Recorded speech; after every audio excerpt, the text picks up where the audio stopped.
Good morning, ladies and gentlemen. Can I please invite you to take your seats?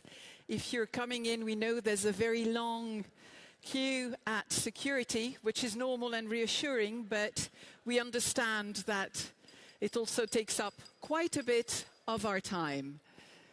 Thank you very much for taking your seats. So good morning and welcome to this new edition of the EU Tax Symposium, co-organized by the European Commission and the European Parliament, which also explains why we are in these beautiful premises. We will be looking today at how we can build prosperity thanks to a strengthened competitiveness and a reinforced fairness. Big theme, lots of discussions coming up, lots of exchanges with our speakers, but amongst you we hope as well, because networking, as we all know, is an essential part of such events. A very warm welcome, a very special welcome to Commissioner Hoekstra and to government ministers joining us this morning, as well as to members of the European Parliament and members of the national parliament of the member states. Good morning to you all. A very warm welcome also to those of you who are following us online. I'm looking for the camera, I think it's there. Very warm welcome to you, and we're very happy to have you with us. Just to give you an idea of the scale of this event, we have some 900 people, more or less, in this room at the moment or still coming in. There are just as many of you registered to join us online. This means that we have almost 2,000 people together today to discuss what is supposed to be a niche issue, but I believe the interest that so many of you have shown in this event shows that it is not a niche issue.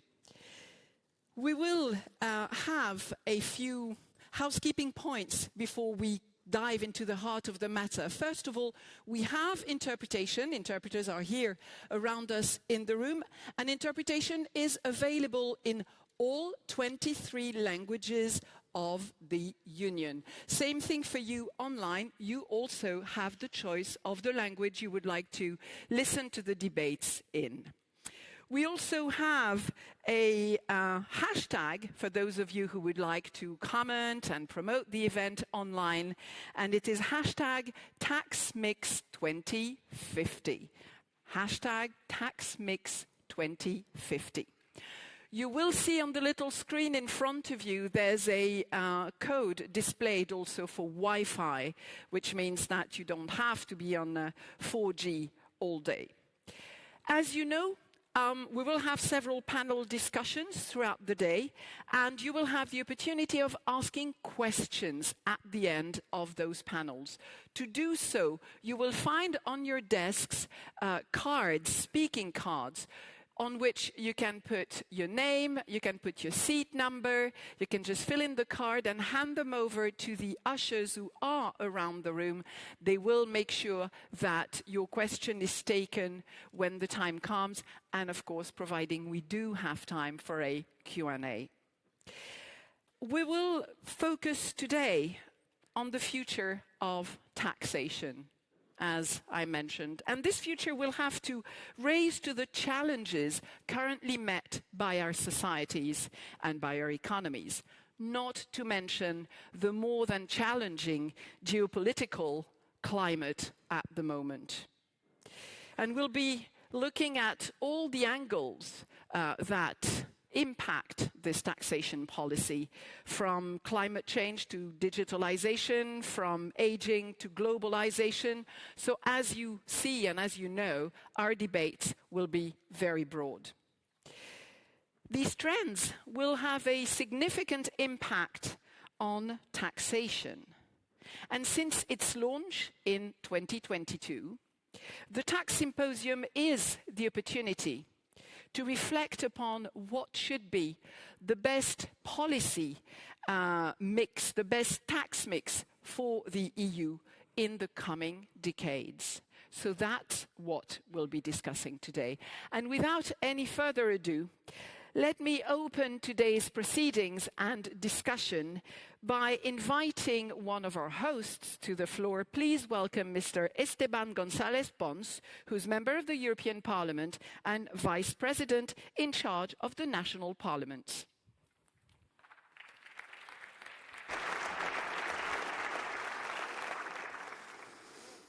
Good morning.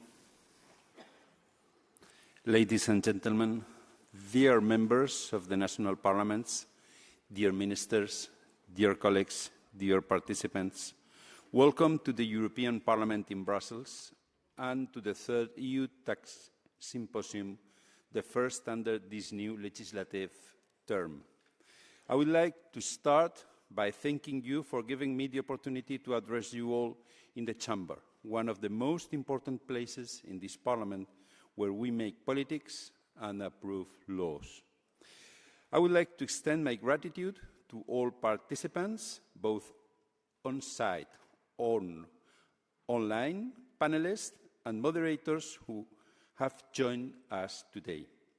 Your presence reflects the importance of shaping a tax system that fosters competitiveness, fairness and prosperity. Taxation is at the core of all our economies. It is a fundamental pillar for our social contract. Through taxation, we finance essential public goods, healthcare, education, infrastructure, and especially in these recent days, our security.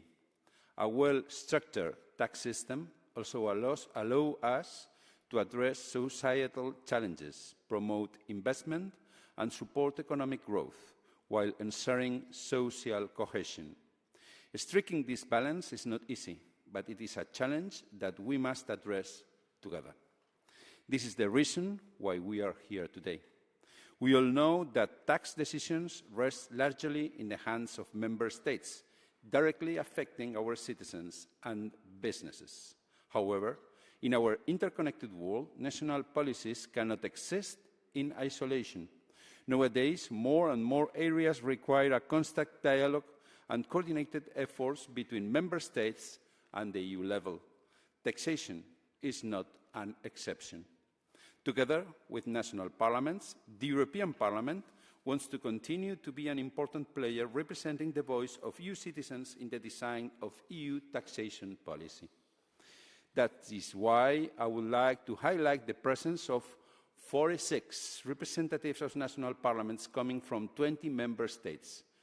Thank you for being here today. Having you here allows us to reduce the distance between Brussels and Europe's capitals, ensuring the creation of a taxation system that is fair, effective, and responsive to the needs of our societies. Today, we have an important opportunity to engage in meaningful discussions. This Tax Symposium is not just about the panels, it's about all of us. I invite you to participate and to exchange ideas with policymakers, experts and stakeholders. This is very important as the high complexity of tax matters requires different perspectives, all your perspectives. I'm confident that today's discussion will bring valuable insights to address one of the most pressing challenges facing our Union, ensuring Europe's future competitiveness in an increasingly complex global environment. I wish you all a productive day and hope to see you soon again. Thank you very much and welcome.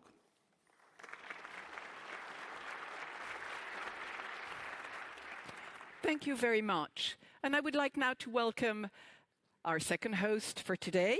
And please welcome Mr. Pasquale Tridico, who is member of the European Parliament, and he's also chair of the Subcommittee on Tax Matters.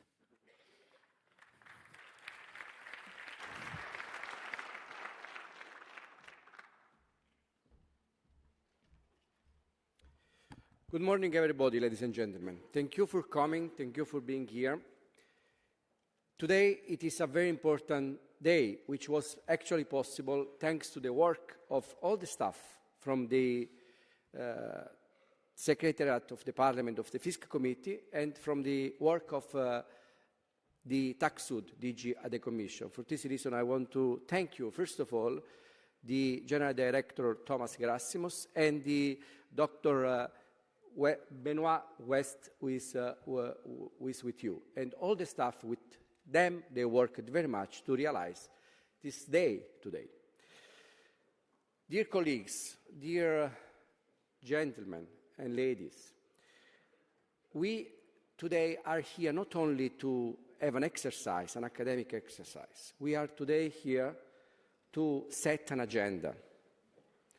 And we have 4 great sessions today. One focuses on wealth taxes. A second one focuses on sustainability and competitiveness. A third one focuses on tax reforms, both at European and at international level. And the fourth one focuses on artificial intelligence and the new challenge posed by it. Now, starting from the first, wealth taxes, we know today how polarized the world is. Inequality has been rising so much within the new model, which we call it financial capitalism. Dozens of people, around 12 in the world, own the wealth of half of the people in the world. 3.5 billion of the people in the world own as much as 12 people of the world. Within this polarization, economic growth is as well under threat. Many economists speak about secular stagnation and refer to it as a consequence of inequality as well. In fact, consumption and aggregate demand depend as well on the distribution of income. Taxation is at stake, not only as a matter of distribution, but as well as a matter of supporting our welfare states.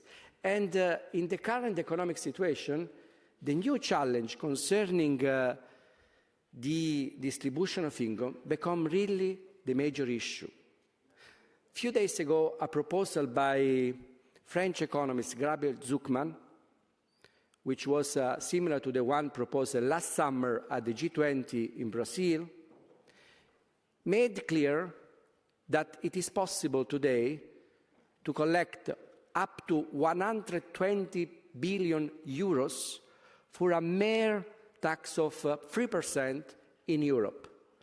3% on ultra-high net wealth would allow for a collection of 120 billion euro. And those people would not even realize that they are paying 3% of their wealth. And actually, it is not a 3% on the people that they already pay that amount of tax, but it's a tax that people who do not pay, as far as probably their secretary, they would pay. So it is a matter of fairness, but it's a matter as well of economic issue as well.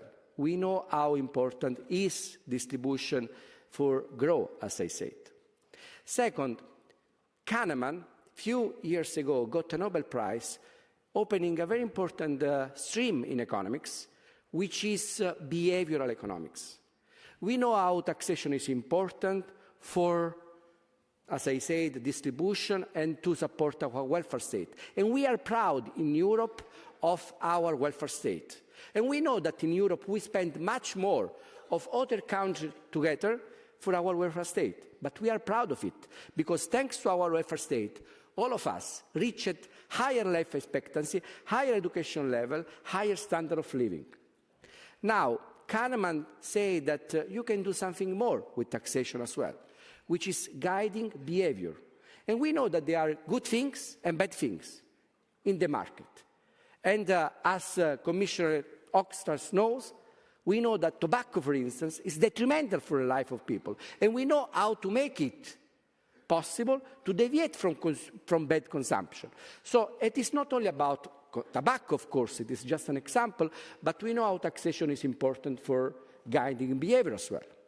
Third, we know that our firms, our workers, pay in the traditional sector, in particular in manufacturing services, pay quite a lot of taxes. And we all want that workers and firms pay less taxes. You know, average workers in Europe earn around 40,000 euros. Out of it, they pay contribution for pension, they pay income taxes, they pay social contribution. In the end, out of 40,000 euros, they end up with a net wage of 20,000 euros, which is a low wage. At the same time, we see big, giant corporations having a little amount of workers, and in proportion have a huge bill with huge profit, and in proportion pay much less taxes than firms and workers in traditional sectors. I'm referring in particular to the big corporations which work with artificial intelligence, which work with new technology and substitute machine with workers. That is a great advantage for the economy. It is not something bad. It is something that we need to boost. We need to boost innovation. However, we know that, for instance, our pension system is based on workers. Workers of today finance pension of today. And we need contribution from workers in order to pay our pension system and our welfare system. That's why it is important to recalibrate the weight of our fiscal system on capital, on labor, lowering down the weight of taxes on labor, on capital, and thinking about new form of sources which generate income. Today we know that new sources of input which generate income are data. And data are input on which this giant of the web in particular do not pay taxes. We in Europe were very good in the last years fostering a debate and making possible debate on, together with OECD, on web taxes and on Pillar 1 and Pillar 2 as well. We need to keep this track. The competition with our international player, with our allied as well in the world, is possible if we show our strength. Yesterday we were in the Museum of Natural Science. I got the permission to say that actually dinosaurs extincted themselves in the age during the life, extinct because they did not change. In fact, Darwin taught us that in order to survive, we need to change, we need to adapt, we need to change our institution and our policy. This is the moment to change. Pillar 1 and Pillar 2 were the beginning of a new change for global and equal and fair taxation. We need to keep this track and not to lower down our defense. This is actually our defense as well. We know as well, and this is one panel which we dedicate, that competitiveness is important. We know that simplification is important. We know that firms complain correctly about too much bureaucracy. And we need to set an agenda on that. Simplification is probably one of the most important incentives for firms to pay what they need to pay. And we do have example in our country of good management of how to make bureaucracy lowering down. We do have a country in Europe from which we can learn. With our subcommittee, FISC subcommittee, we are going through European member states to look how in Finland, for instance, in Estonia or in other countries, they are making simple bureaucracy for firms to pay what they need to pay in a correct and fair way. We need to advance as well on this respect. The symposium of today is focusing on these 4 big issues I was mentioning today. I am sure that we will be bold enough to make the right step towards a more fair and equal global taxation and European taxation reform. Thank you very much for your attention and enjoy the symposium today.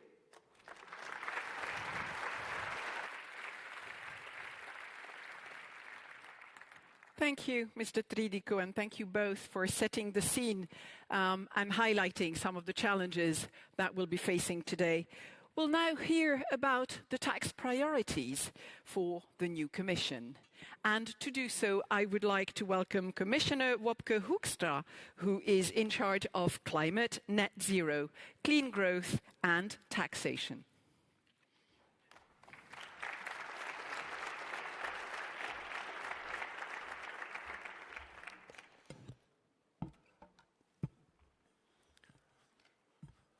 Honourable members, ladies and gentlemen, and good morning to everyone here and also online. It is a great pleasure. It truly is a great pleasure to be here with all of you, to welcome all of you at today's EU Tax Symposium. And let me start by thanking everyone in the Commission, and especially the colleagues in TaxSud, as well as Parliament's Fisc Subcommittee for co-organising this truly great event. First and foremost, a huge thank you to Gerasimus Thomas. This event, dear Gerasimus, is your brainchild. It is your hard work that makes it happen every single year, and I think that is a great achievement. And likewise, a big thanks to MEP Tridico, not only for bringing Darwin into the debate, but also for organising this and for the truly fantastic cooperation. So please, friends, give them a big hand.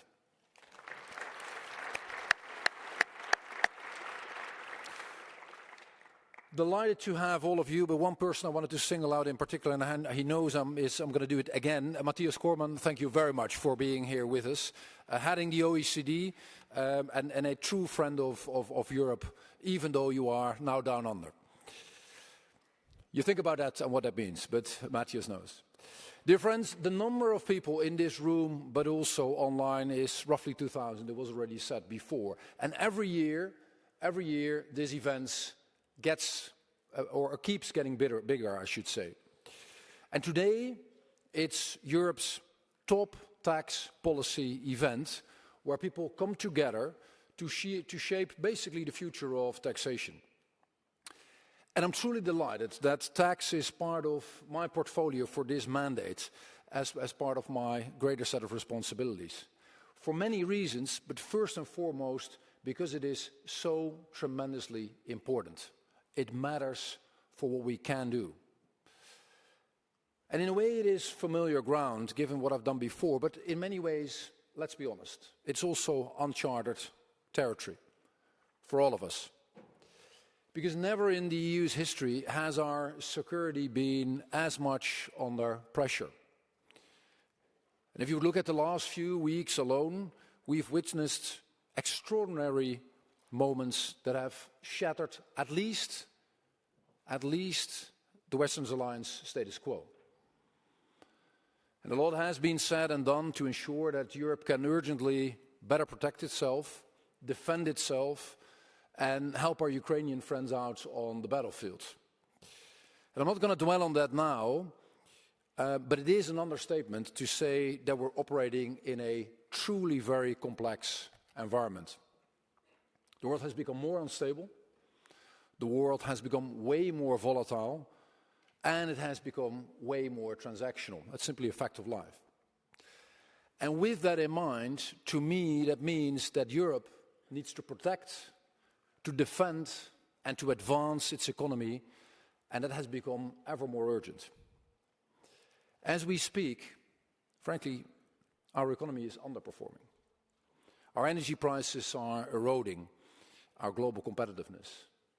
And our over-reliance on sometimes untrustworthy actors exposes our strategic vulnerability. And in today's world, that simply is no longer acceptable, if it ever was. So we need to step up. We need to step up in a big way, beginning here at home by building a stronger economy and, frankly speaking, a stronger union. A union that is confident, a union that is independent, a union that is able to protect its interests and defend the interests of its citizens, full stop. And dear friends, that is also where taxes come in. Winston Churchill famously said that there is no such thing as a good tax. And as much as I admire the man, I don't agree with him on this.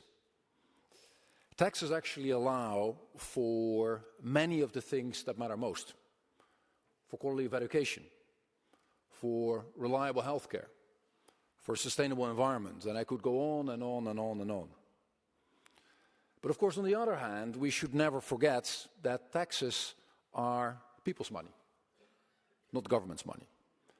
It was money that was earned by hard work, and that puts a high responsibility on us as policymakers. Taxes need to be fair, and they need to be collected and spent wisely. And with that in mind, my goal as Commissioner is to drive EU tax initiatives that finance a stronger and more competitive European future. Policies that, one, boost our competitiveness and the green transition. Two, encourage efficient and effective tax collection. And three, promote fairness and transparency nationally and clearly also internationally. And let me outline the tax priorities of the Commission based on these three themes. Ladies and gentlemen, just last month, we unveiled some big flagship proposals, including the Clean Industrial Deal and the Omnibus Simplification Package. And there's a huge amount in there, but if you zoom out and look at the bigger picture, in my view, Europe sends two very clear signals. First, we're going all in. We're truly going all in on decarbonization as a strategy to drive forward competitiveness, climate, and resilience agendas, and that combination. And second, we are bringing businesses on board. We are bringing businesses on board again to ensure success.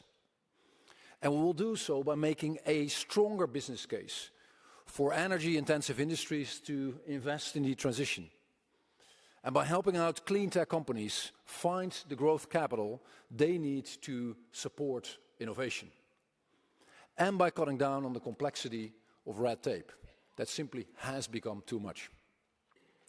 And then when it comes to taxation, these political priorities will guide and will feed into our work in the short and in the long term. In the short term, I will be asking our member states to quickly conclude negotiations on the Energy Taxation Directive. And I'm aware that it's not an easy negotiation for everyone. But we do need to be ambitious. We do need to be ambitious in ensuring our tax framework that encourages electrification and reduces reliance on fossil fuels. And everyone, including aviation and the maritime sectors, need to do their fair share. As part of the Clean Industrial Deal, there will also be several tax measures to help energy-intensive industries deal with their higher energy costs. And we will be asking member states to lower electricity taxes paid by these industries and get rid of extra fees that don't have anything to do with energy and energy consumption. Now, we also need a massive surge in investments to basically propel our green transition going forward. And Mario Draghi's report of last year actually makes that abundantly clear. And that is why we're introducing a new bank for industrial decarbonization. And on top of this, we will encourage member states to implement tax incentives to make clean investments more financially attractive. That includes shorter depreciation periods, allowing them to quickly or more quickly write off costs and benefit from tax incentives that actually offset high initial investments. It also includes the use of tax credits for businesses in strategic sectors of the clean transition. And this, dear friends, will go hand in hand with an ambitious reform of state aid to speed up and to greenlight the approval process.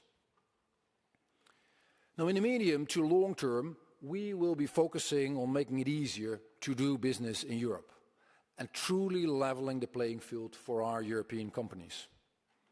And here, our work at CBAM is a great example. And again, the huge compliment to Gerasimus and his team for making this work. What does CBAM do? CBAM actually helps to balance decarbonization goals with the need to be competitive on the global market. But now, as part of the new package of measures, we've put forward a proposal to really dramatically simplify it.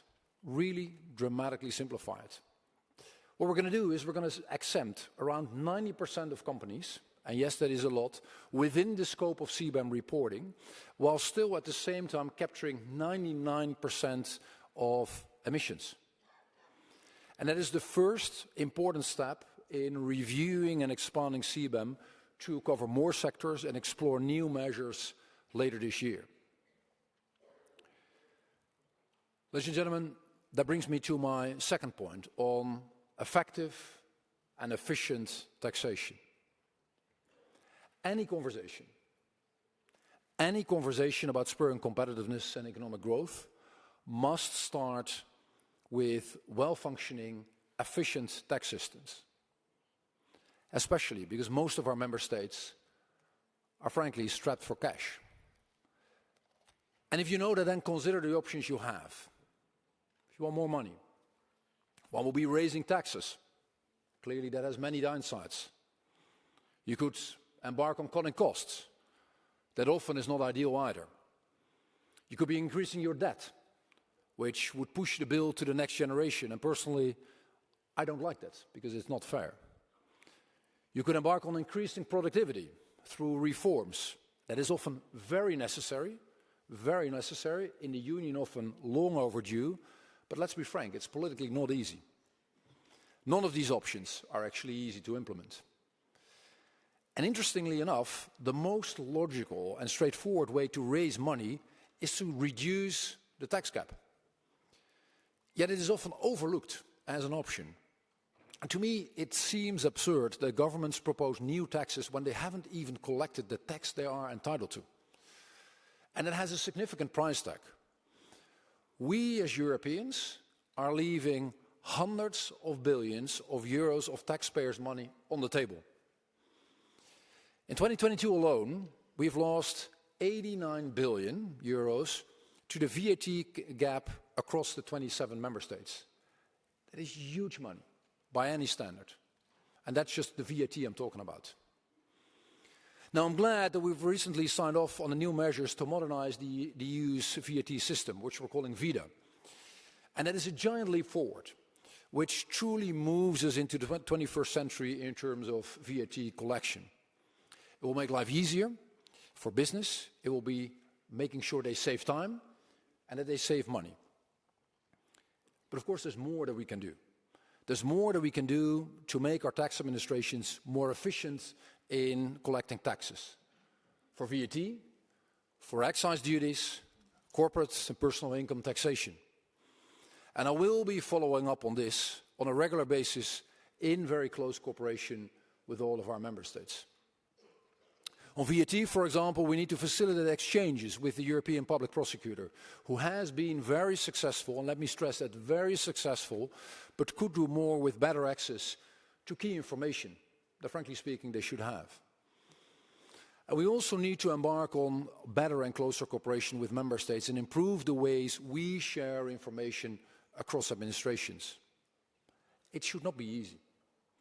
It should not be easy to flee from debts or tax liabilities in one member state, and then to go on and sip a cocktail in the next one. Ladies and gentlemen, dear friends, third and final point for today, the international.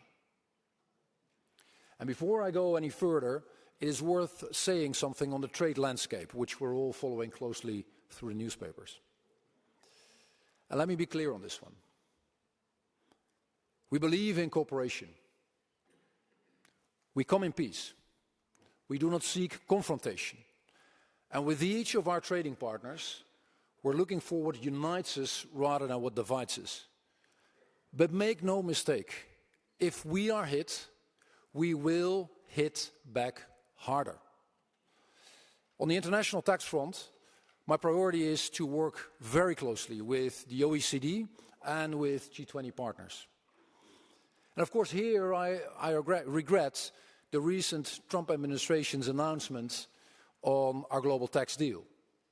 Why? Well, actually, this deal ensures every taxpayer contributes just their fair share of tax. And it discourages multinationals shifting profit around the world to exploit loopholes, which is not a European thing. It's an international thing. It should matter to all of us. And it also sets a minimum level for tax competition to avoid countries basically racing to the bottom. And this underlying economic logic and principle of fairness, to me, remains just as relevant and valid today as it was 2, 3, or 4 years ago. So the bottom line is the OECD deal is important. And the European Union will continue to pursue this work diligently with member states and with all of our international partners. And just last week, in fact, we adopted the DAC 9 directive to put into action the OECD Pillar 2 framework. And in my view, working together with international partners is the best way forward, especially on taxation issues linked for greening the economy or the digital transformation. Take, for example, what I tend to call the new kids on the block, the up-and-coming digital companies that are ready to conquer the world. Our current tax rules were actually designed with traditional brick-and-mortar businesses in mind. They don't really match the new reality of the digital era.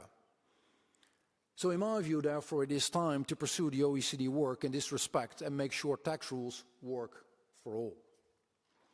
And I'm convinced that the best solution, both on substantial rules and on transparency, will emerge with everyone sitting around the same table, clearly also including our friends from the Global South. And I'll be following with interest the new work streams launched by the G20. Ladies and gentlemen, I said in the beginning that I disagreed with Churchill's assertion that there's no such thing as a good tax. And that is accurate. But I also understand why he said it. Because taxation actually should never be an end in itself. Rather, it is a means to an end. And in the context of EU tax policy, it is a very useful means to help deliver our political goals. But as I said, it's a means which must be collected and spent judiciously. And we together have a big responsibility as policymakers to deliver the greatest possible value for every euro we spend. And with everything that is going on in the world right now, this responsibility probably is greater than ever. I'm very much looking forward to hearing the outcome of the many interesting panel discussions that will take place today, and wish all of you a tremendously successful and interesting conference. Thank you very much.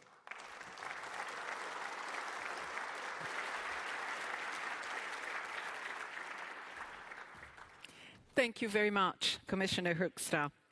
I would like now to invite you to watch a video message from Minister Andrzej Domański. He's the Minister of Finance of Poland, currently representing the presidency of the Council of the EU.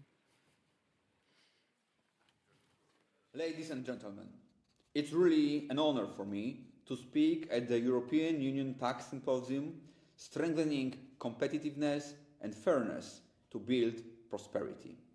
I'd like to extend my gratitude to the hosts for the opportunity to deliver speech, even if only through a video message.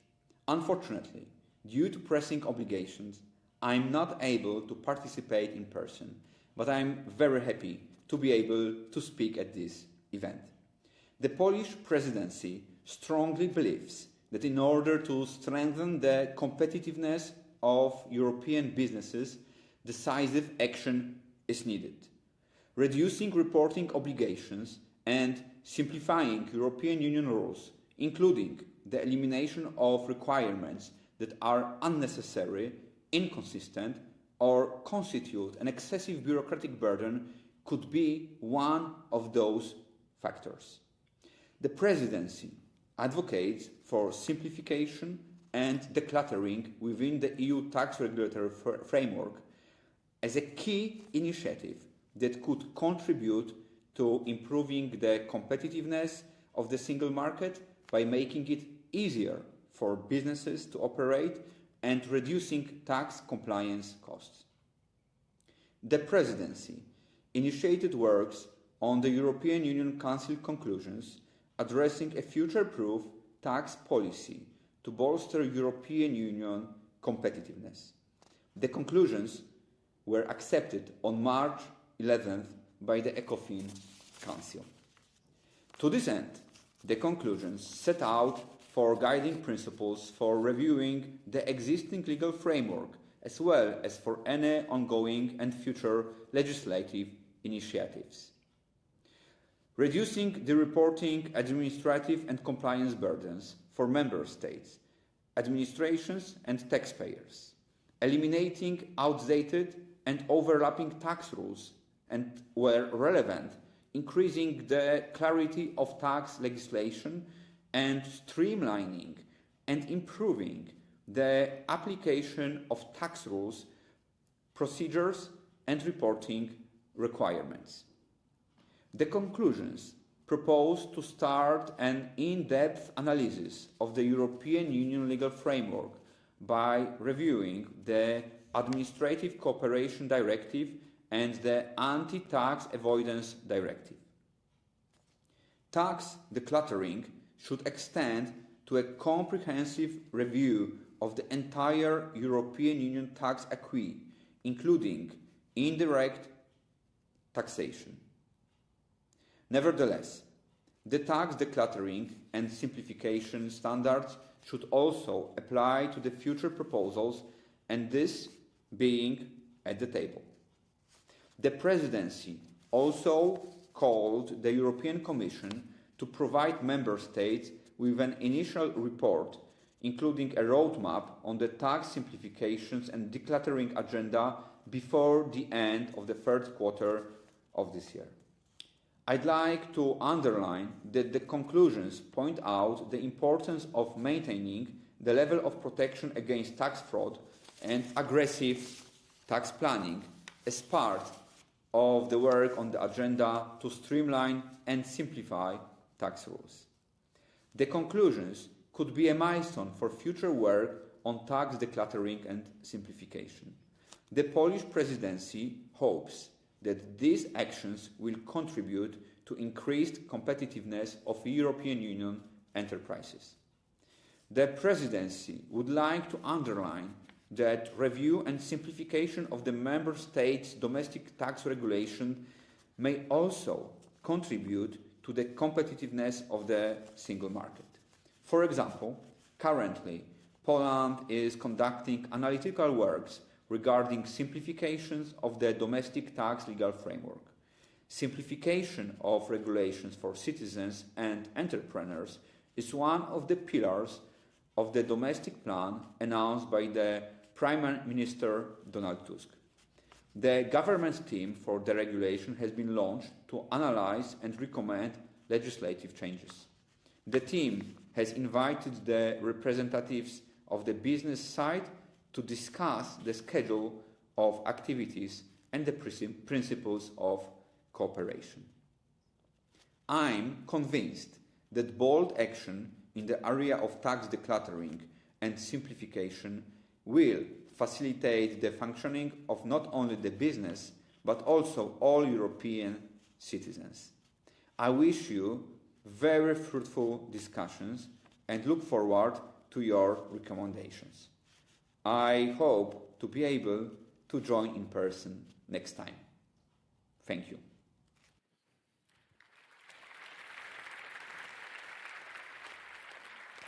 Thank you, Minister Domański. The time has come to open our first panel discussion. Now, to come back on the issue of the cards that you may wish to have in order to ask questions, we have several ushers around the room. If you think you're likely to ask a question, you can just raise your hand and they will hand over a card. And otherwise, there are still cards available by every door at the top of the hemicycle. So now you know how to get hold of one if you haven't got one on your desk.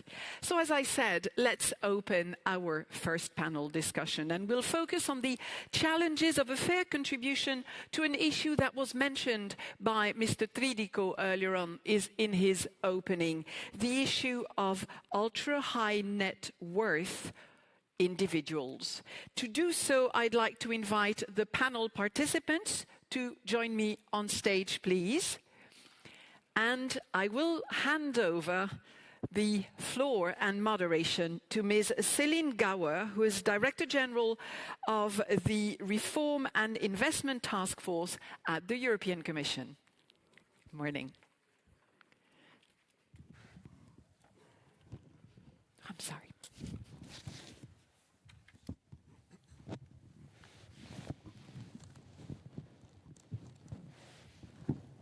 So good morning to all here and online. It is a real honor to be here with all of you and with this very distinguished panelist here to discuss an extremely important topic, namely the contribution of ultra net worth individuals to global taxation and to fair taxation.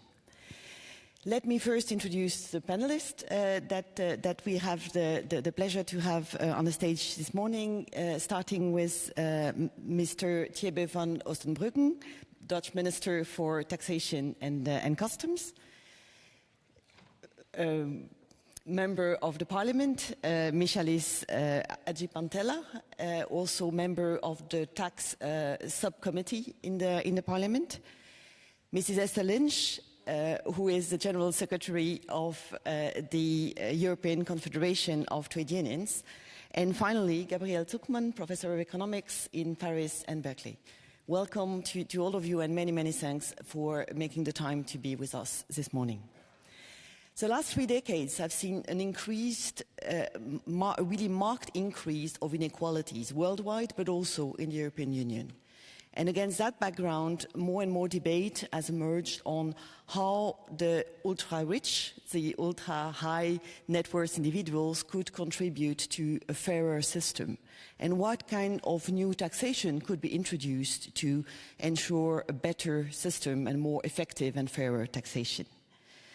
In the G20 in Brazil last year, this was on the agenda, and we had a very clear outcome of the leaders agreeing to work together to engage cooperatively to ensure an effective taxation of those ultra-rich individuals. At a time where we see an even greater need for public investment to fight climate change, as was reminded by the Commissioner, but also to ensure social cohesion, and more recently and tragically to increase defense, then the topic is extremely high on the agenda and merits this discussion this morning. So before seeking the views of the panelists, what I would like is to allow Mrs. Amélie de Montchalin, French Minister for Budget, to give us a short video testimonial, as she is unfortunately unable to join us today in presence. So maybe a short video from Amélie before we start. Thank you for having invited me to participate in this symposium on taxation in Europe.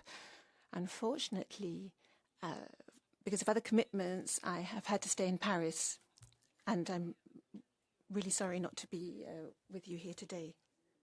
I want to tell you a few things about French aims and priorities on this subject, that is taxation on the wealthiest, billionaires, and ultra-high net worth individuals. On this point, as you know, France has been committed for several years to achieve better international cooperation. And here I would like to thank everybody outside governments, in civil society, who have been advocating and promoting this issue.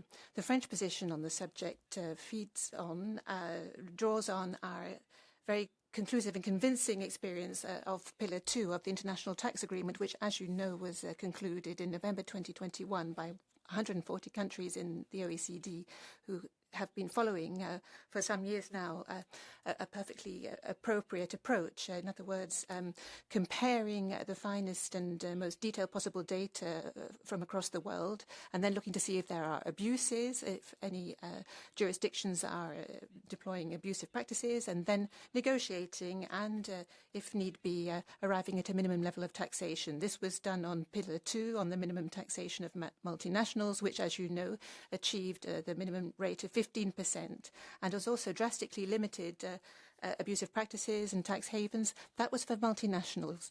And France hopes that the same method can be used in future for the highest net worth individuals and households, so that the same method can be used. That is, to have a complete picture, identify any abusive practices and any jurisdictions using them, and then, if necessary, negotiating. For France, this is a priority in the G20. We are grateful to Brazil for having promoted this together with us, and also Spain and Germany. And it is vital that we arrive at a more unified European approach, so that in the multinational or multilateral or international context, in the G20 and the OECD, we can advance our ideas. Without a broad international framework, there is a risk that these individuals will take flight due to their great mobility, and that we will not be able to tax them.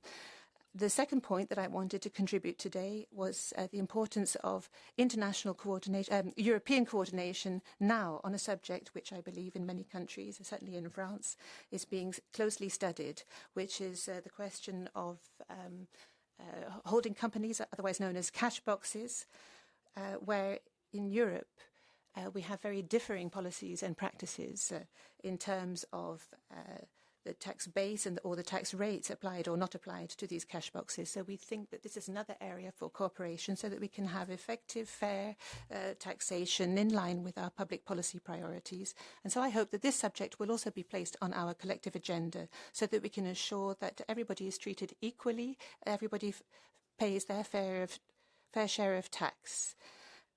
So, ladies and gentlemen, members of Parliament, academic researchers, European governments meeting here today. That's what I wanted to contribute to your discussion today. I'm so sorry that I can't be with you, but I wish you all the best in a successful meeting.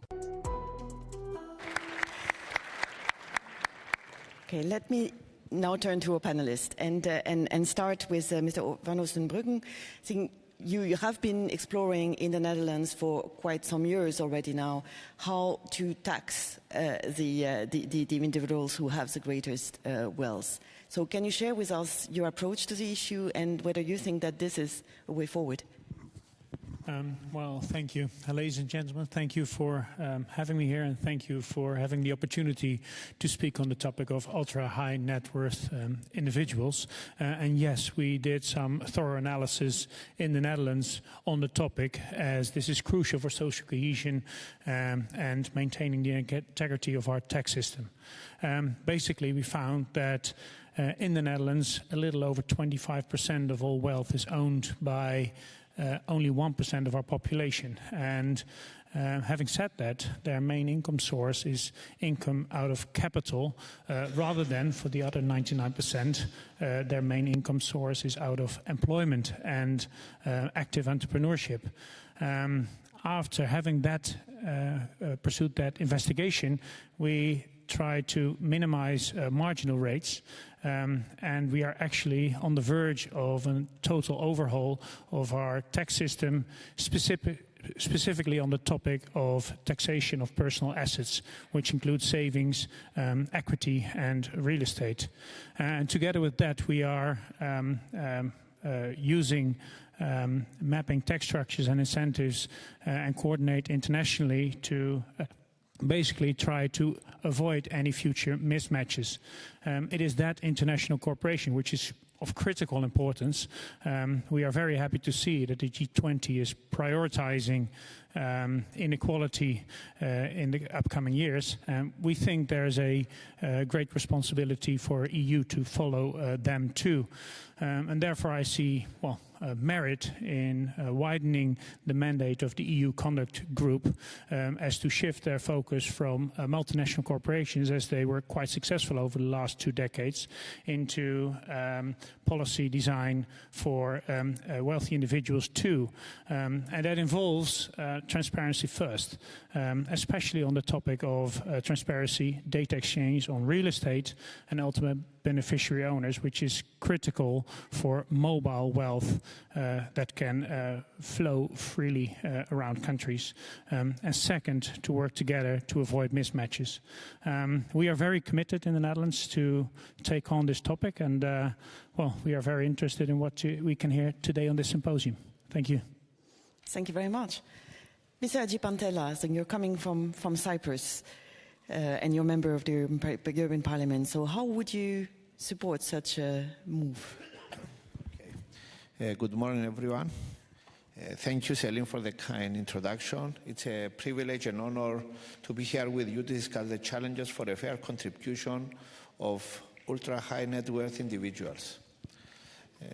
In life, two things, it's for sure, that all of us eventually will die and all of us will have to pay taxes. So this is something that either we want it or not, it will happen for all of us in the future, and we are already doing it. So in respect of this issue, it is a fact that the wealth held by ultra-rich is staggering, but when it comes to taxation, we need to be realistic on what is feasible. The catchphrase "tax the rich" overlooks the complexities of wealth accumulation, investment behavior, and capital mobility. We need a solution, as a lot of the speakers mentioned before, based on fairness, transparency, and flexibility. Transparency is a word that I've heard it a lot of times. Firstly, we have to answer a few questions. Are we focusing on higher income taxes or wealth tax, including unrealized gains? Each has profound implications for revenue, economic incentives, and investments. A key challenge to consider is the question of whether and how unrealized gains from stock holdings should be addressed in the tax system. Ultra-wealthy individuals often accumulate billions in unrealized market gains, raising policy questions of taxation and economic impact. Another thing I would like to state that I consider important is planning ahead is key. If poorly designed, such policies could drive wealth and with it investment and innovation out of the economy seeking to tax it. A simplified, transparent tax system with strong mechanisms against tax avoidance is essential. Tax efficiency must be front and center. We need to balance fairness and with economic sustainability. Driving wealth away from the European Union will only harm us in the long run. And to conclude, we have to provide innovative and practical solutions that will not have negative adverse effects on our own very economies. That is what we are here to explore today. I look forward to an engaging discussion that dives into real-world solutions. Thank you very much. Thank you very much.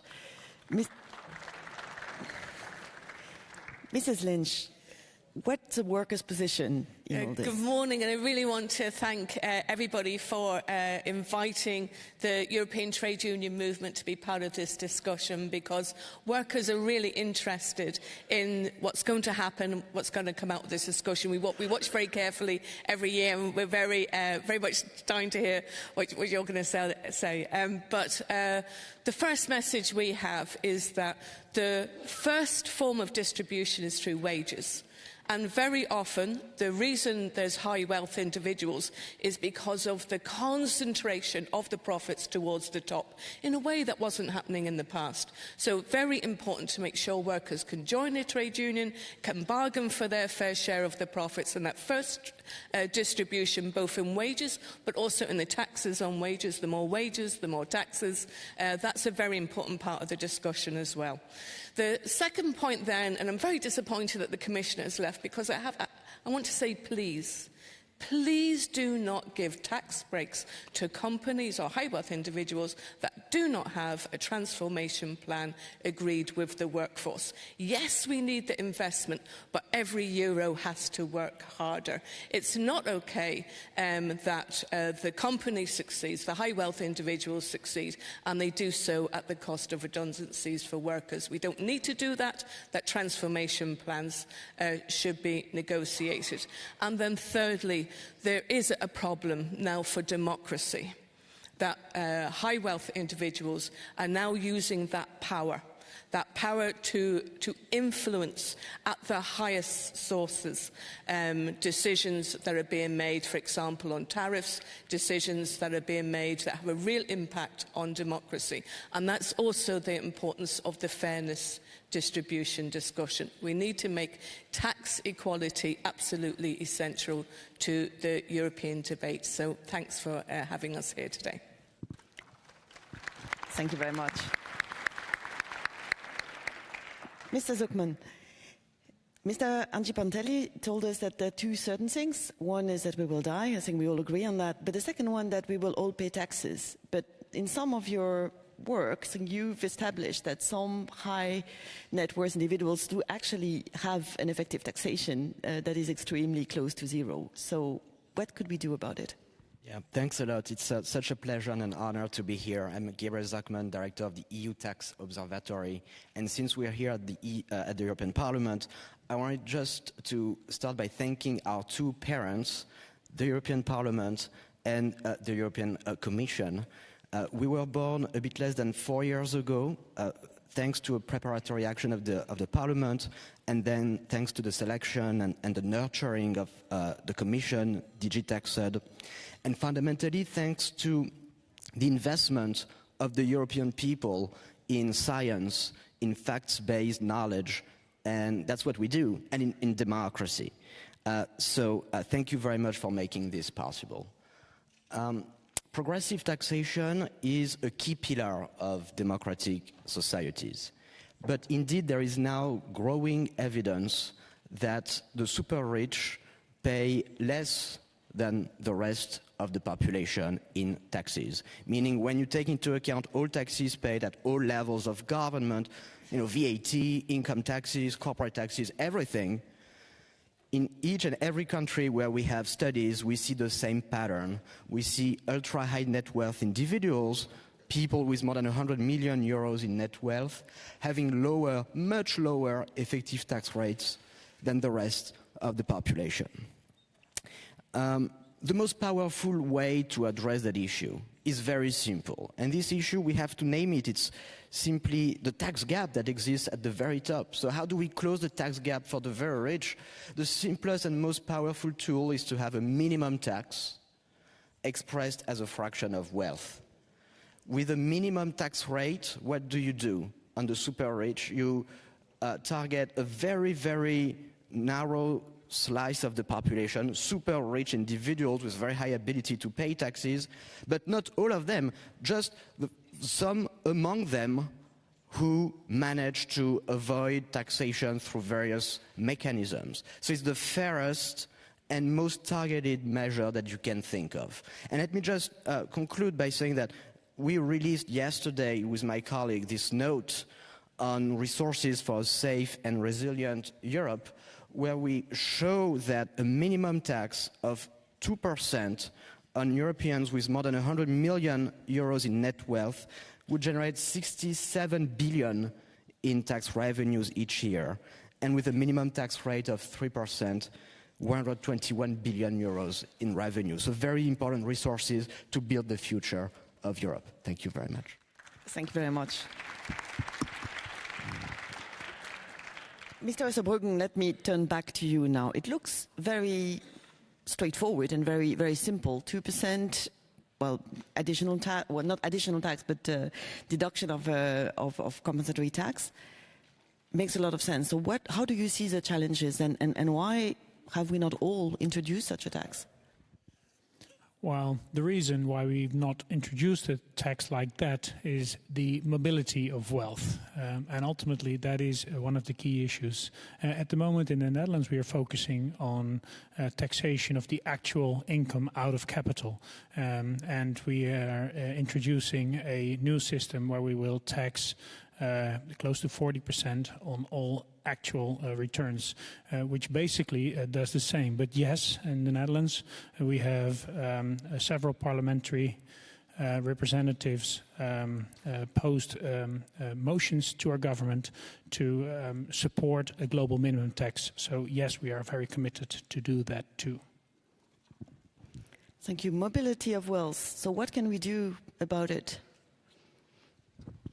Mr. Zuckman. We can do two things. One is it's important to act at different levels, global, and we've been doing a lot of work to, especially working with Brazil, the Brazilian presidency of the G20 last year, to put this idea at the agenda of the G20. European level, of course, very important, and national level. And I want to stress that at the national level, there's a lot that countries can do to mitigate the risk of tax competition.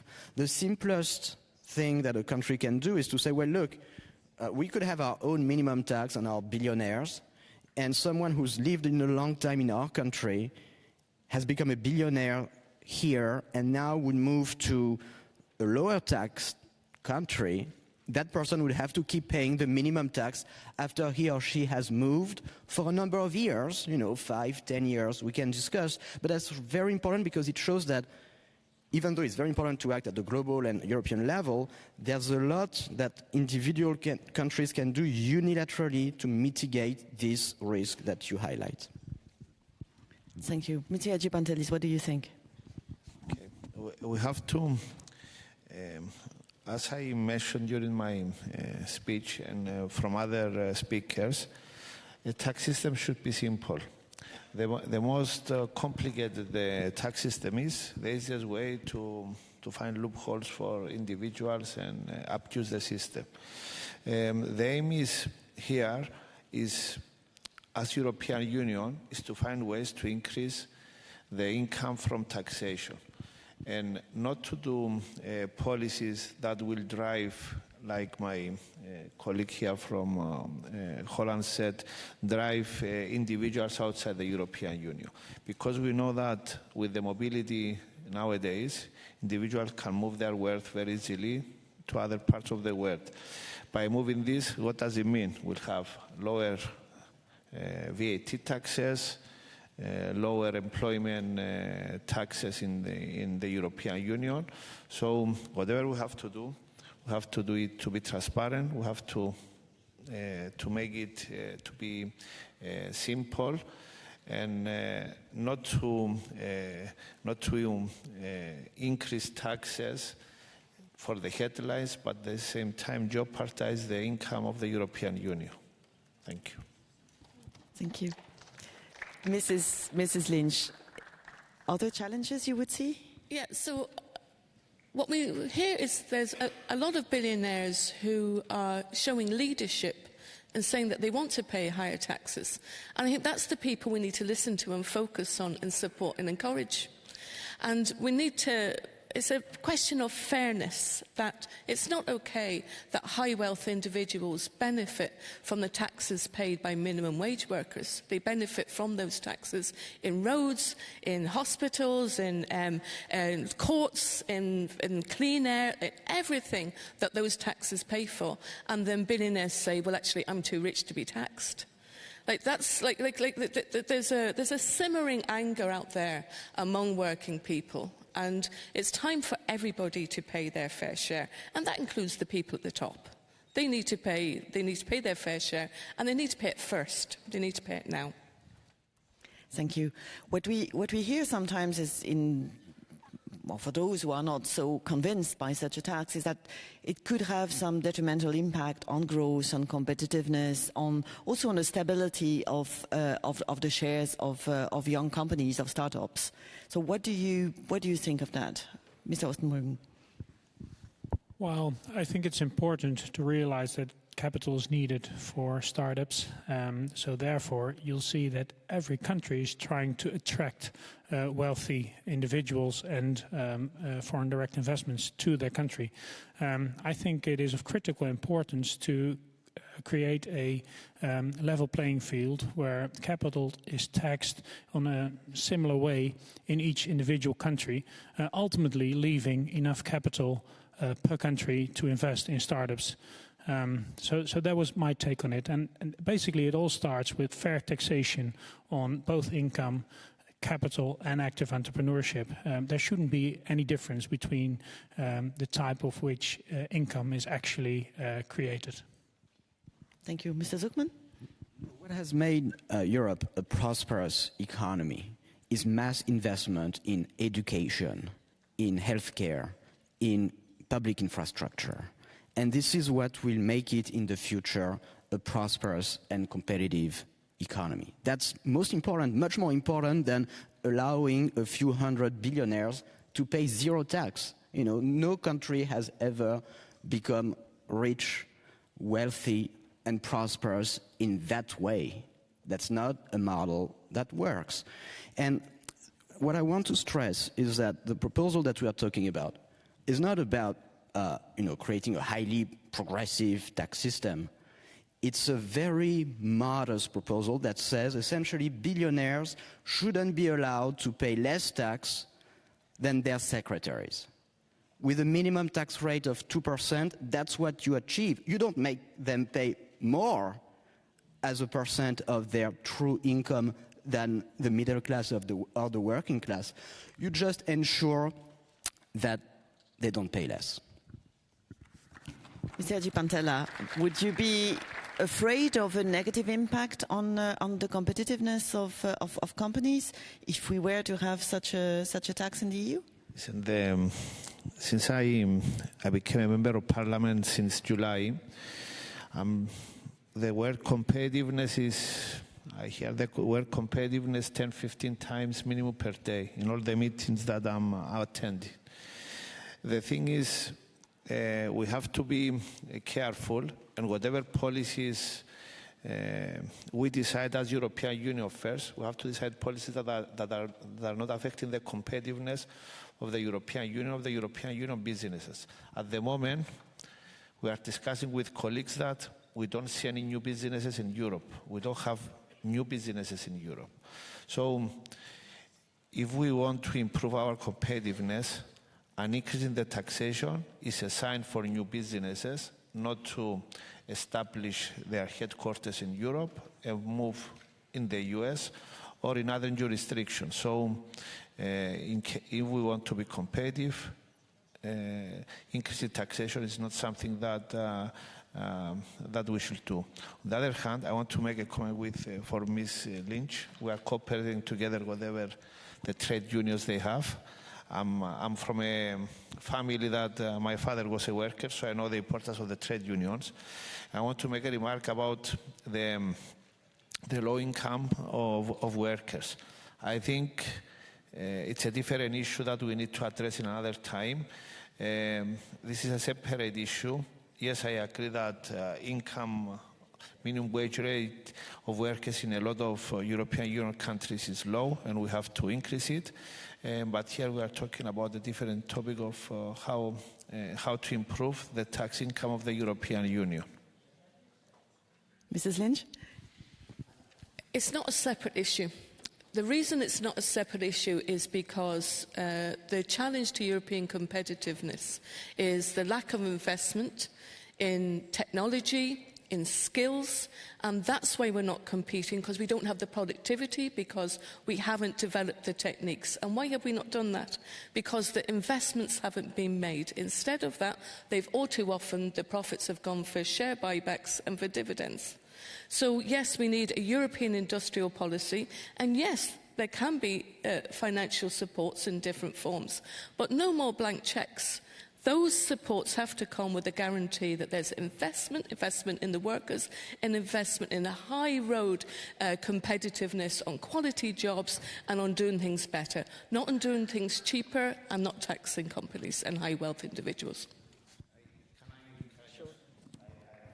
Max, but this is something that the companies are facing at the moment because in the whole of Europe we have shortages of staff, of workers, and it's a one-way road for companies to do the things that you just mentioned. And I think maybe we can give them more incentives to have more specialized workers, because this is a reason that this is a way to address the staff shortages we have in Europe at the moment. So we've done research on this, and companies that have staff shortages pay 10% less than everybody else. So the way in which you can address staff shortages immediately is by increasing wages, and that's why wages are so important in this discussion. Higher wages, more taxes, higher road competitiveness, investment, that's what we see the discussion needs to be about, not about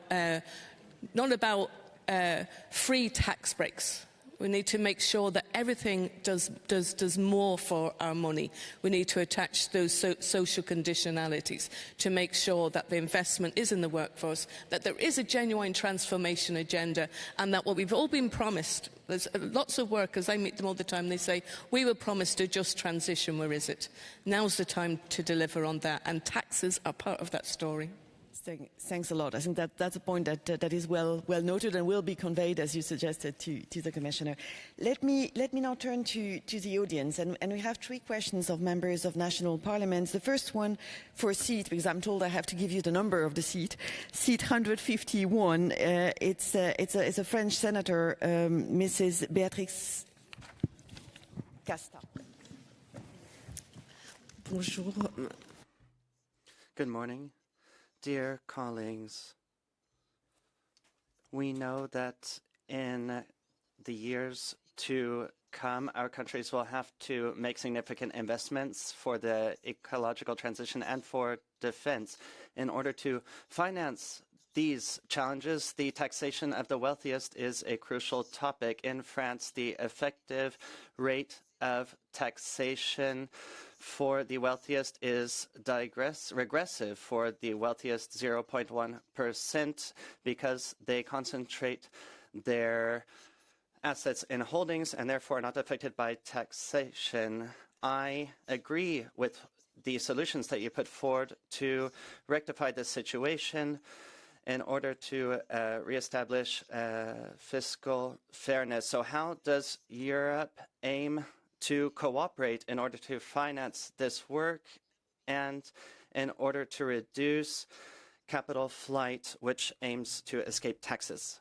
I suggest we take 3 questions and then we'll give the floor back to our panelists. So I have a question from seat 108 from Mr. Koukoulopoulos.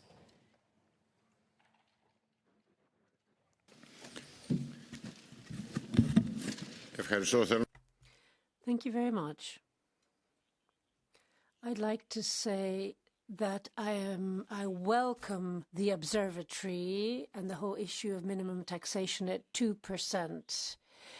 We have the OECD 15%. These kind of practices have to be adopted as quickly as possible, because I think over the last few years we've wasted a lot of time. Inequality is the key problem, and Europe has to proceed cautiously on the one hand, but swiftly on the other.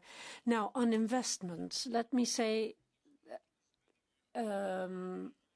the following. If you ask a farmer or an industrialist, they'll say that taxation isn't their major problem. It's energy costs, and especially the cost of electricity, that is a problem. They won't mention taxation. And if you ask a Greek person, they'll say that defense expenditure that we're talking about so much at the moment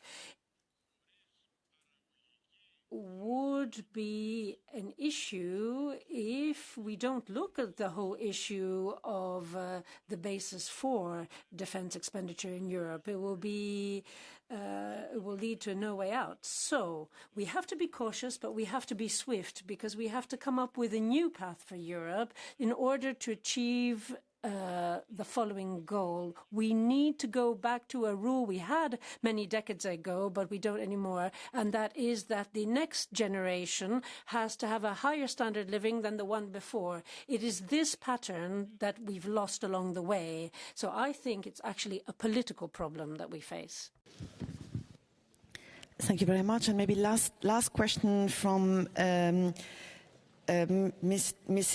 Hirvonen, seat 285. Thank you. I would like to thank the panelists. It's been very interesting to listen to you. And one issue that you also brought up during the discussion was the connection to the threat to democracy.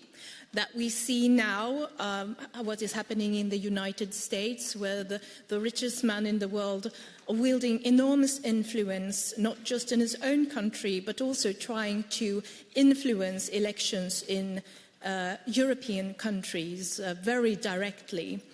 And I would like to hear your reflections on the urgency to also tackle the fact that we have ultra net worth individuals that have not been elected and have not received a democratic mandate, still wielding enormous power within the democratic systems, and what impact we might see in the future. Also, I would like to hear you elaborate a bit on what we as national parliamentarians could do to increase measures within the European Union to tackle this issue. We heard some reflections what we could do in our own national parliaments, but also we need to, of course, cooperate in the European Union. Thank you. Thank you very much for your three questions. Can I start with you, Mr. Zuckman? So what should the EU do? First question.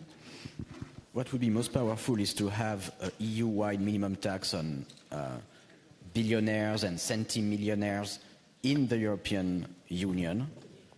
As we showed in the note, the revenue potential from such a measure would be very large, and it would be, again, a very basic fairness measure, preventing, getting rid of the regressivity that we have today in our tax systems. And what's most important also beyond taxation is to reaffirm the need for investment, for more investment in the European Union, in education, in health, in infrastructure, and so on. We are hearing more and more this little music that says that, to build the warfare state, we have to trim the welfare state. And that would be a mistake of historic proportion, because what the European Union needs today is not less investment, is more investment, is what is going to be key to increase its productivity in the future, its prosperity and its competitiveness.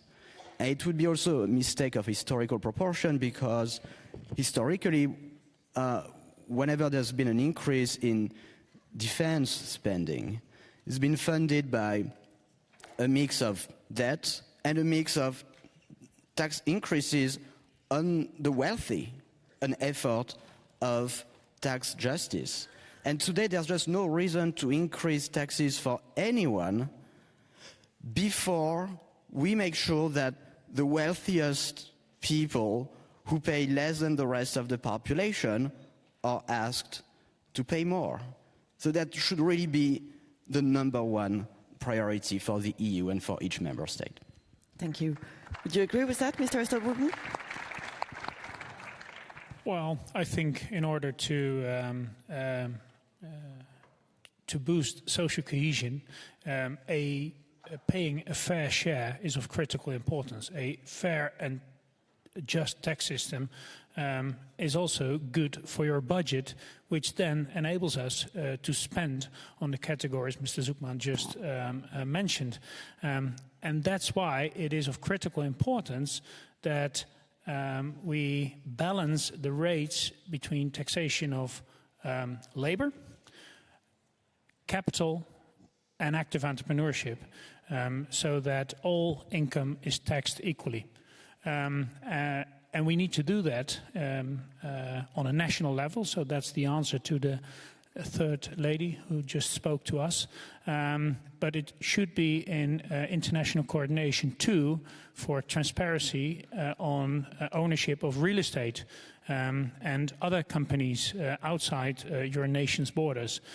So it is that kind of transparency which is really relevant for a fair and just tax system.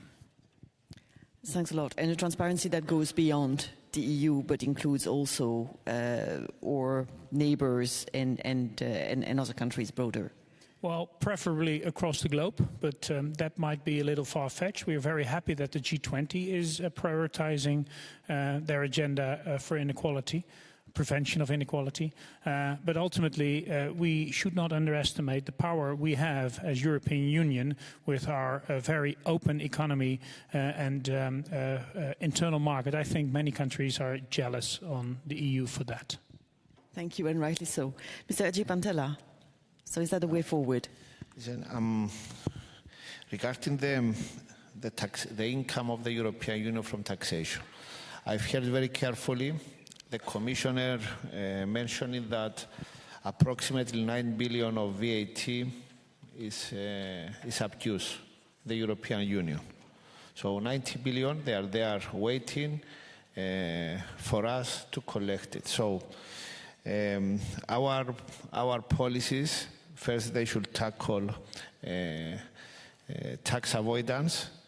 I'm sure if we calculate the amount for corporate taxes as well with the VAT, maybe the amount is more than 200 billion. So we are starting with a huge amount of fund available. The second, I believe, is you increase the income of the European Union by increasing growth and investment. Our income as European Union will only increase if we have growth in the European Union. If we don't have growth, even if the tax rate is 50%, this is our income, our tax income will be lower. The third thing that I would like to mention is we have to be competitive in Europe. We have to reduce bureaucracy. We have to be honest with ourselves. If we are not competitive, more and more businesses will be leaving the European Union and will be having their headquarters in other parts of the world. I'm having meetings with multinationals. It's a struggle for them to operate in the European Union because we have added too much bureaucracy. And one of the questions that I had to the Commissioner during his interview is how to tackle this bureaucracy in the European Union. So we don't reduce the bureaucracy. I'm pessimistic. We will not have the available resources that we need. In regards on the question about the energy prices, the European Union should find a solution for lower energy prices. We should act together. In the past, we have noticed that when as European Unions act together, collectively, we find solutions to every problem we are facing. So it's something that it should come from the Commission, a strategy to reduce energy prices, because these energy prices, they increase inflation, they increase everything in the European Union, even we are less competitive. And finally, in respect of the question about the high net worth individuals that are affecting democracy in Europe, I think as a European Union, as European Union citizens, we should act together. We should face all these attacks together. You should be united. I know that it's a target for democracy, it's a target for the European Union, but it's up to us to face all these attacks that we are seeing in the last 6 to 8 months. Thank you very much. Thank you. Mrs. Lynch, more VAT What I wanted to say is sometimes I listen to this debate, it sounds like the proposal is to take all of the wealth from the high wealth individuals. It's a small amount of tax. And we shouldn't allow anybody say, well, because I'm wealthy, I need to be treated better than everybody else, and I shouldn't have to pay my fair share. It's a question of democracy to make sure that everybody pays their fair share. And it's a dangerous, slippery slope for us to go on, which is to say, well, we need this individual so much here that they shouldn't have to pay their fair share, because that's the core of an idea which is very anti-democratic and anti-European, because in Europe we value our social model, we value social partnership, we value doing things together, we value solidarity in member states and between member states. And I think that's what we need to lean into in this moment, is to lean into the solidarity between people. And that means holding billionaires, those people who have an awful lot of money, to pay a small amount of extra tax. But I just want to say, what can you do at national level? Because it's really, really important that workers can join a trade union and to be able to bargain for that wage increases as well. That first distribution to increase wages is also an important part of increasing taxes that are available, because more wages means more taxes. Thanks a lot. Let me turn back then to the audience, and I have a question of a member of the European Parliament, Mrs. Evelyn Regina. I do not have your seat number, but here you go. Thank you. Thank you very much, and thanks to all of you for your inspiring inputs. That gives a lot of motivation for our work as legislators. My question is directed to Mr. van Oostenbruggen, and very practical. Transparency versus data protection. We, as legislators here in the European Parliament, have and had really quite a lot of problems with the jurisdiction of the European Court of Justice concerning data protection of the super rich when we did public CBCR and also fighting money laundering. How in your country, how in the Netherlands, when dealing with the legislation on taxing the rich, you deal exactly with this problem. Getting the transparency we absolutely need in order to tax the rich, but without having a problem with the data protection law. We, of course, want at the European level, but not to hide those who want to hide too much. Thank you very much. Now I have a question of Sylvie Josserand from the French National Parliament, seat 147. Merci, Madame. Thank you very much. I'd like to thank all the panelists for their speeches. I'd like to talk about the Capital Markets Union, because there is no harmonization of national tax legislation. We basically have fiscal dumping conditions in the EU. In order to make sure that there isn't fiscal exile, a lot of countries have reduced wealth taxes and capital gains tax. At the same time, they have increased taxes on small businesses and middle-class families. So how can we make sure that there is proper tax justice? We have to tackle speculation.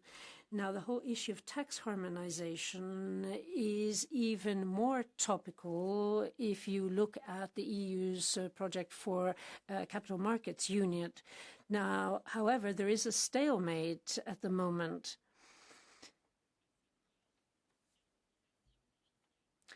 But of course, there is this stumbling block of tax harmonization. Now, what is going to happen with the issue of mobility? How can we not understand that tax evasion and avoidance and inequalities will only increase with a capital markets union? From Natalie Szczestowski, seat 484. Apologies for pronouncing your name. So I have 484. Here. I have a few remarks as a concerned Belgian citizen, which is to the erosion of the wealth state and the middle class as we know it, and worsening living conditions in general. The middle class is artificial. Governments have to choose to maintain it, and instead we're witnessing a decrease in general living conditions as asset prices keep going up and wages that are not keeping up. And not just the population is getting poorer, but governments as well, as they are selling their assets and instead swapping it for debt.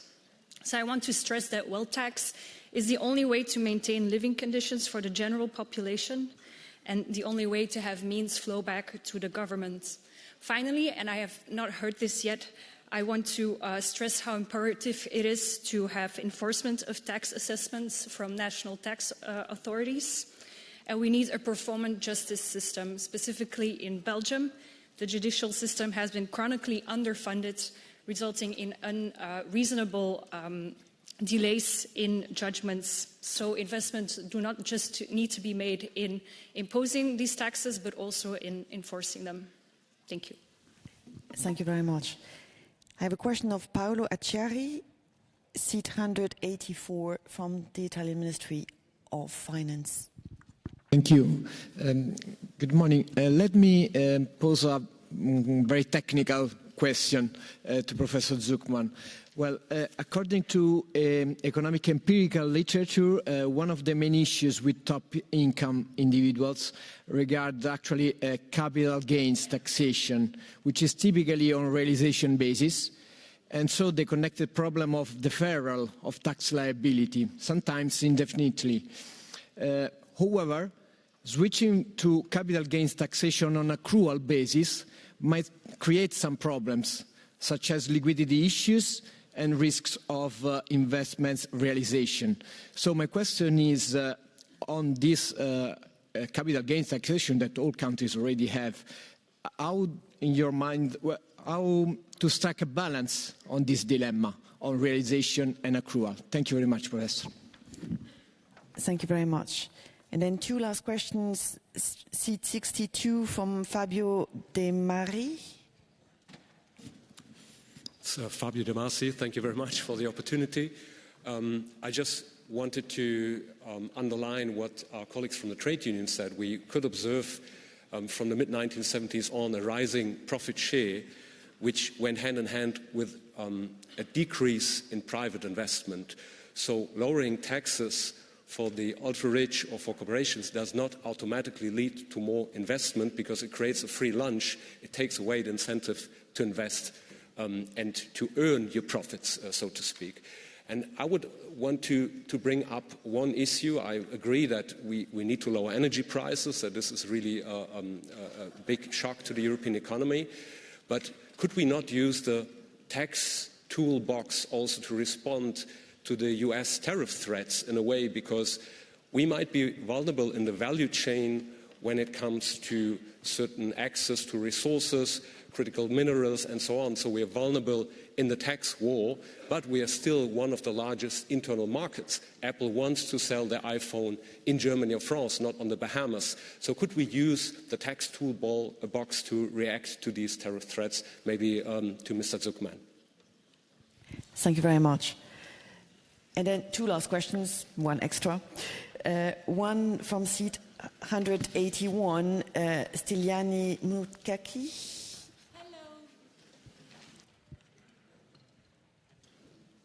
Hi, can you hear me? Thank you so much for this wonderful panel.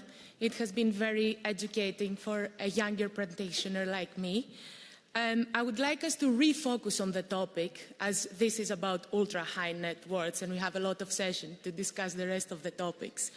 I am a practitioner, I am a lawyer, I'm Oxford educated. I am a lawyer in the UK, I'm a lawyer in Greece, and I'm a lawyer in New York. And I work for these ultra-high individuals. So taxing the rich, it's a very catchy statement to get voters. But in reality, it is almost impossible, as some of you said in the panel. They are extremely mobile. They don't wish to pay a tax in Europe. The next day they say, Stellina, can you move my tax residence to Dubai, please? And this is what's happening. So even if the EU agrees, the rest of the planet should agree. So my question to the panel is, we pay all this money to make reforms for the ultra-rich. This money never gave the revenues to the EU or to the countries individually per se. Is it better for the EU to just reallocate these revenues and make better laws on taxing less mobile income? Thank you so much. Thank you very much. And then our last question for this panel, seat 199, from Mauro Del Barba. Thank you so much. I prefer to ask the question in Italian, so please use the interpreter. Sì, tassare i ricchi è molto importante. Now, it's extremely interesting to think about this because it's also about the control of power, because money concentration also means that there's an imbalance in our democracies. But I don't see anything innovative in the proposals that have been put forward. So we've got taxing profits. I understand what was been said about workers. And then we've got taxing assets, and that's a different kettle of fish.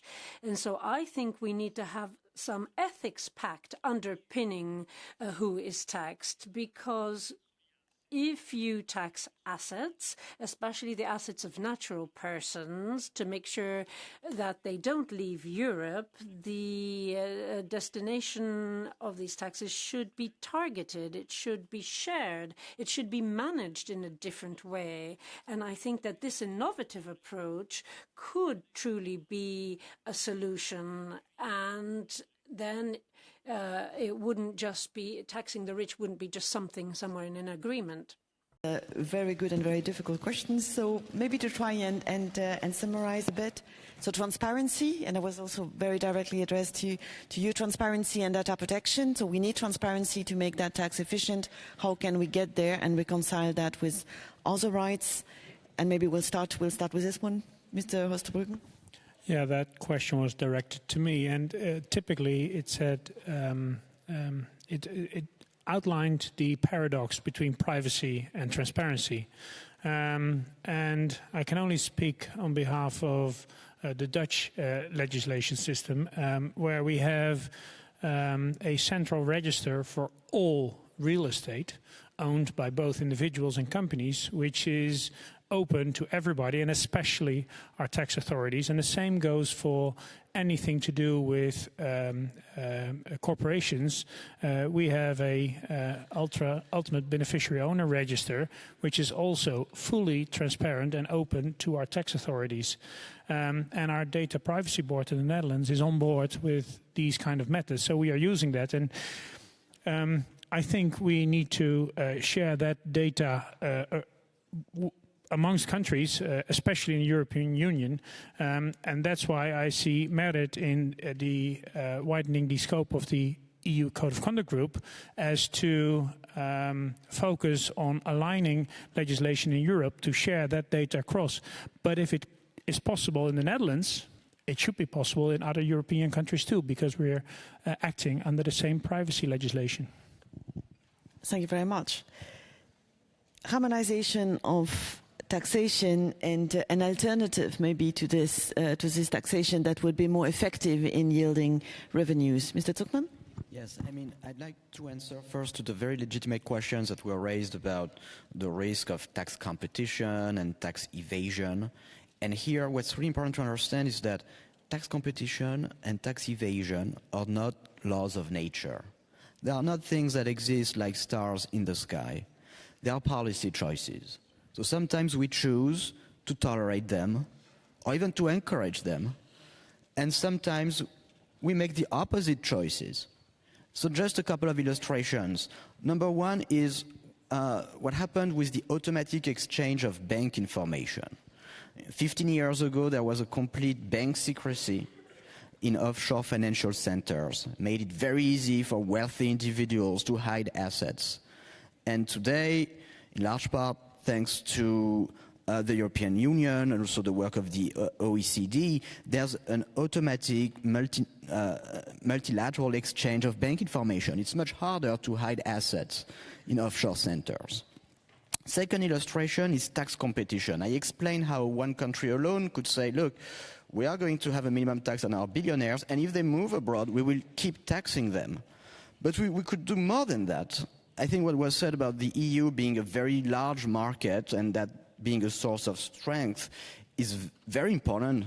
And this is a source of strength that can be used to say, well, not only are we going to tax our own billionaires, but we could also tax billionaires, in the rest of the world, to the extent that some of their wealth derives from having access to the European market. Most of their wealth is owning shares in multinational companies that are very profitable because they sell things to European people.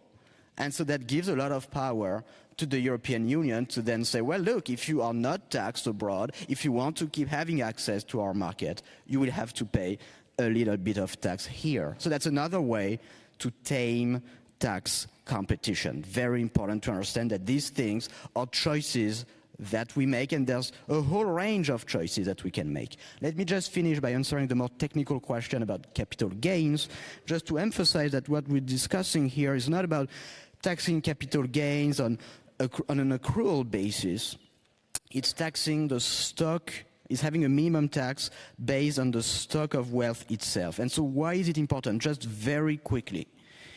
All of that starts from the fact that a number of super wealthy individuals can easily avoid income taxation by using holding companies in particular. If you want to have a minimum tax, you cannot base it on income because the very notion of income is not well defined for the super rich. That's the whole problem. That's why if you want to have a minimum tax that works, it has to be expressed as a fraction of wealth. But think of this as a minimum income tax. Just to make it work, it's expressed as a fraction of wealth. And so it's very different from proposals for taxing realized or accrued capital gains. Thanks a lot. Thanks a lot. Mr. Gibantella, would you agree with that? My comment, I would like to make two comments. The first comment is about the fact that yes, in the European Union, which our standards, the living standards are low, and the solution is to tax the rich. I think the last 3-4 years we have low standards in the European Union where it's difficult to have housing, it's difficult to live. Let's determine the reasons and not let's address the reasons why we have this, and then we should address this reason. One of the reasons is the high inflation we had in the last 3-4 years in the European Union, the whole of the world. So the purchasing power of all the European Union citizens is lower. And in addition to this is the higher energy prices and the higher housing costs. So I think we should address these problems. If we don't address these problems, even if we tax the rich with 2% on the total wealth, we'll still have the same problem next year and next year. So I think that if you are sick and you have cancer, the best way is to remove the cancer and not to have chemotherapy. Based on past experience as a health minister. The last comment I want to make is about the taxing the capital gains taxes and realized capital gains taxes. It's extremely difficult what is unrealized to tax it. This is my opinion. I respect the professionals and the experts' opinion, but I believe this is no simple way to do it. And as I said, our tax system should be transparent and easy in order to have more tax income. Thank you very much. Thanks a lot. Transparency and trust in the system, I think that's something you would describe to. Exactly. So I was just looking at the title, what's the challenges for a fair contribution of ultra-high net worth individuals? And I think one of the biggest challenges we have is believing that we can't do it, or that it's technically hard, or that, so we can do it. There's ways to do it. We have lots of great minds working on all of that and lots of proposals on the table. The second challenge is us thinking that every single billionaire doesn't want to pay their fair share. I don't think that's true. It's certainly not true. There's a group of billionaires who are advocating for fair taxes, and even if it was true, doesn't matter. Everybody has to pay their fair share, and so that's and if you like, that's why we elect people to come to places like this to make laws to make sure that they do it. Thank you very much. Before we close and let you all go to the coffee break, 1 minute, the recommendation, we're invited to give recommendation to the Commission and the Parliament. So in 1 minute, Mr. Oostenbruggen, what would be your recommendation in relation to the taxation of ultra-wealthy? Especially on the topic of the ultra-high net worth individuals, I think we should continue the good work internationally to map tax structures and incentives and come up with new legislation. And I think I see merit in widening the mandate of the EU group of conduct as a code of conduct group, as this particular group did great work on multinational companies, and I think it's now time to expand that mandate to individuals too. They did a good job, and they can do a good job in the future. Thank you. Very operational. Mr. Ajibantela. Yes, I would like to... my statement to the Commission is they have to reduce bureaucracy. They have to reduce tax avoidance. We know now with information that can be shared amongst the European Union countries, can be very easily achieved. And at the same time, use the tax system either to increase or decrease taxes as a way to promote investment and growth in the European Union. Thank you very much. Thank you. Mrs. Lynch? My final call is for investment. The problem of competitiveness in Europe isn't the taxes on high wealth individuals, it's the need for a massive investment programme for the green transition, for the digital transition, and tax policy is obviously going to be part of that. But any tax policy, any tax cuts, any tax treatment must come with social conditionalities, making sure that workers have transformation agreements so that the workers get access to training and that they can succeed too. And also, the price of housing is also part of the discussion. Roads, schools, healthcare, all of that needs a good, strong tax policy so that we can all succeed. Thank you. And final word to you, Mr. Zuckman. Look, you're not going to be very surprised that we need a common minimum tax of at least 2% on Europeans with more than 100 million euros in net wealth. What I want to say is that we know how to do this. There is a directive in the European Union on a minimum tax of 15%, a common minimum tax of 15% on multinational companies. A very important achievement, one of the perhaps the most important development in global tax policy of the last decades, because it was the first time ever that there was an agreement on putting a floor to how low tax rates can go for those economic actors who have most benefited from globalization and from European economic integration. Now we need to do the same, to follow the same logic and the same approach, to do the same for ultra-high net worth individuals. Thank you very much. Thank you very much for this recommendation. Thank you very much for the inspiring debate. Thank you. Thank you all very much for your contributions. You're very welcome to stay here for the next minute, just so that, we break for coffee. We're now going to break for coffee, ladies and gentlemen. We are going to extend the coffee break until 11:40, but please be back on time. Coffee is served in the two antechambers, which are on that side and that side, but please, once you have your coffee, do not stay in the antechamber because they're pretty small. So spread out onto the landing. There's a very nice cafeteria just around the corner. Don't hesitate to go there. See you back at 11:40. Thank you.